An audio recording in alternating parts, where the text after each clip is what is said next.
is possible na yellow, orange, at mas madalas din po rin dun sa mga nabanggit natin na lugar na may possible torrential na mga pagkulan. Bukas naman po simula ng weekend, asahan din ang malalakas na pagkulan sa Calabarzon, Bicol Region, Aurora, Nueva Vizcaya, and Quirino. Meron din minsan malalakas o intense rains sa Metro Manila, Mainland Cagayan Valley, Cordillera Region, Western Visayas, Marinduque, Romblon, Mindoro provinces, at natitira ng bahagi ng Central Luzon. Light to moderate with the times and rains naman ang mararanasan bukas sa natitira pang bahagi ng Luzon and Visayas. Take note po, yung lahat ng nabanggit natin na lugar, mataas ang chance na magkakaroon ng mga pagbaha, lalo na sa mga low-lying areas.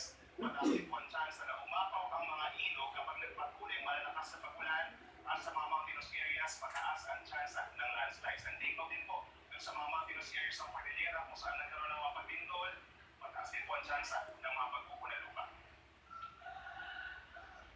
In terms naman po yung malalakas na hangin, asahan po yung gale force winds or napakalakas na hangin doon sa mayroong mga signal number 2, yung nakita po natin kanina, habang strong winds or malakas na hangin ngayong araw ang mararanasan doon sa mga mayroong signal number 1. Bukod pa riyan, doon sa mga apektado po ng amihan or northeast monsoon, yung mga akala natin makakaranas ng mga mabagyong panahon, meron din po malakas na hangin sa Batanes, Babuyan Islands, Ilocos Norte, Ilocos Sur, Hilaga at silangang bahagi ng Mainland Cagayan, Eastern Isabela, and Northern Apayao.